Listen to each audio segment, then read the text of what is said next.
उत्तर प्रदेश में विधानसभा चुनाव को लेकर सरगर्मियां तेज है, तो उत्तर प्रदेश के प्रयागराज फूलपुर में भी उपचुनाव होने हैं। यहां पर सबसे पहले बीएसपी ने ही अपने प्रत्याशी को मैदान में उतारा था, उसके बाद तमाम अन्य पार्टियों ने भी प्रत्याशी के नाम घोषित किए। हमारे साथ बीएसपी के प्रत्याशी हैं शिववरण जी।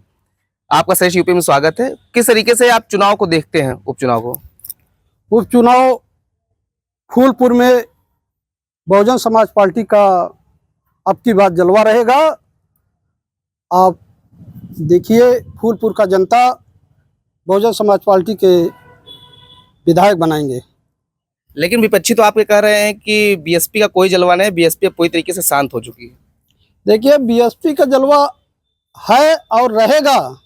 माननीय बहन जी का जो कार्यकाल है, उस कार्यकाल को लोग याद कर रहे हैं। विपक्षी करेंगे जो बीएसपी की मायावती हुआ करती थी, जो दहाड़ती थी, वो मायावती थोड़ा सा शांत नजर आ रही है। देखिए, ये तो विपक्षी का काम ही है। आज के डेट में भी बहन जी का अगर कोई नाम लेता है तो बहुत दबे आवाज में। और रही सवाल, बहन जी का कार्यकाल इतना अच्छा था कि लोग याद कर रहे हैं। 2007 से लेकर 2012 तक बहन जी के सरकार के कामों की बहुत बड़ा बखान करते हैं। लोग क्षेत्र में जाते हैं तो जनता जो है बहन जी कार्यकालों को याद करते हैं। आप फूलपुर यहाँ पर बीएसपी में कई छोटे पद से लेकर के शुरुआत आपने किया, तो किस तरीके से इस विधानसभा को देखते हैं? क्या मुद्दे आपको लगते हैं कि ये मुद्दे जो है वो आप जनता के सामने उठाएंगे?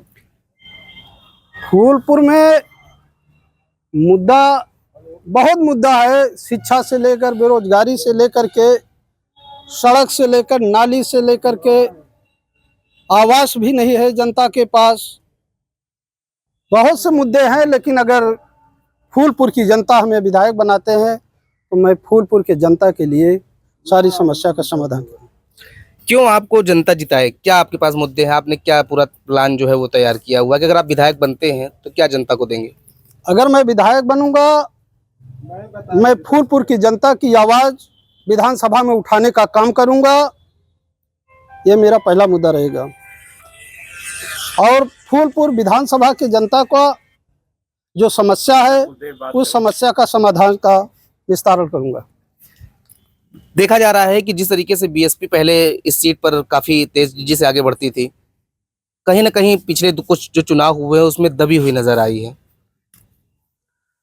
देखिए, सीट भले ना निकली हो, मेरा परसेंटेज है, परसेंटेज बड़ा है। हर चुनाव में परसेंटेज मेरा बढ़ता है।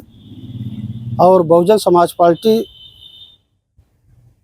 का एक एक कार्यकर्ता बहुजन समाज पार्टी में है।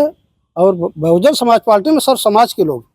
कुछ लोग कहते हैं कि बीएसपी जब लड़ती है चुनाव तो तीसरे को फायदा हो जाता है, दो की लड़ाई में तीसरा फायदा मान जाता है। बहुजन समाज पार्टी राष्ट्रीय पार्टी है। बहुजन समाज पार्टी राष्ट्रीय पार्टी है, तीसरे को क्यों फायदा होती है? बहुजन समाज पार्टी हर चुनाव में देख लीजिए, उनका परसेंटेज बढ़ा है। आज ये बहुजन समाज पार्टी एक मूवमेंट पार्टी है, मिशन है। आपके ही पार्टी के ही जो विपक्षी लड़ रहे उनको मैदान में उतारा है, 3 बार विधायक रहे हैं, और दूसरे जो पार्टी ने उतारा है वो भी आपके कार्यकर्ता रहे हैं, कुछ पदों पे भी रहे हैं। तो क्या लगता है कि ये कुछ वोट जो है वो दावे कर रहे हैं वो काट पाएंगे? देखिए, बहुजन समाज पार्टी का एक वोट नहीं काट पाएंगे, पहला बात। और रही सवाल, सर समाज के लोग उनको 1 बार 2 बार 3 बार विधायक बना के देख लिए हैं। इस बार सभी लोग मन बना लिए हैं कि बहुजन समाज पार्टी में एक बहुत पुराना कार्यकर्ता बहुजन समाज पार्टी से आया है, हम लोगों के बीच में काम किया है, रहा है। हम लोग सब लोग मिलकर उनको विधायक बनाएंगे।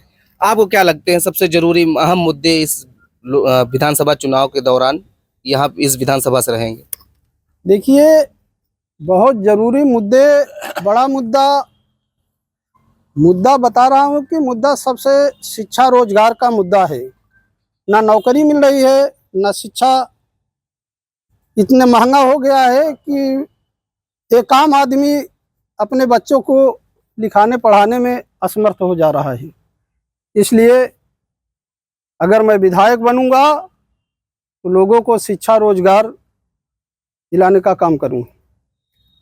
एएसपी भी आ रही है और वो कह रही है कि चंद्रशेखर आजाद की पार्टी है, और वो कह रहे हैं कि जो दलित, जो पिछड़े वोटर हैं वो हमारे वोटर हैं, वो हमारे साथ जा रहे हैं। इसका परिणाम पिछले लोकसभा चुनाव में देखने को भी मिला है। देखिए, एएसपी नगीना सीट से सांसद हुए हैं। ये फूलपुर विधानसभा है और ये फूलपुर विधानसभा में बहुजन समाज पार्टी के एक एक कार्यकर्ता जान चुका है कि एक वोट अगर मैं इधर से उधर करूंगा तो मान्या बहन जी का वोट का नुकसान होगा। इसलिए कहीं नहीं एक वोट मेरा इधर उधर नहीं होगा। ये सारा का सारा वोट बहुजन समाज पार्टी में जाएगा। बहुजन समाज भ्रमित नहीं होगा? बिल्कुल नहीं होगा, बिल्कुल नहीं। समाजवादी पार्टी के प्रत्याशी कह रहे हैं कि हमारे साथ मुस्लिम, यादव, पटेल भी हैं। आपके साथ कौन है? मेरे समाज में एससी समाज के सारे सर्व समाज के लोग हैं। देखिए, प्रजापति मेरे साथ में है, मौर्य समाज मेरे साथ में है, बिंद समाज मेरे साथ में है, मुस्लिम समाज मेरे साथ में है, पटेल समाज भी मेरे, सर्व समाज के लोग, मुझे हर समाज का वोट मुझे मिलेगा।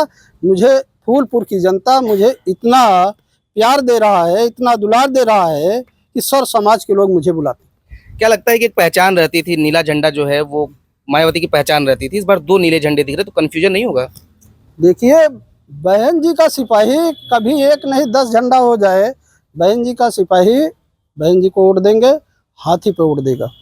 कोई कंफ्यूजन नहीं? कोई कंफ्यूजन नहीं, चाहे जितने लोग जाए, जिस तरह से आते। तो बिल्कुल देखिए, ये बीएसपी के साफ तौर पर प्रत्याशी हैं, उनका दावा है कि हम जो उपचुनाव होना है उसमें अपनी पार्टी को जिताएंगे और विधानसभा में जनता हमें जरूर पहुंचाएगी। वीडियो रोशन यादव के साथ अमित मिश्रा, श्रेष्ठ यूपी, प्रयागराज।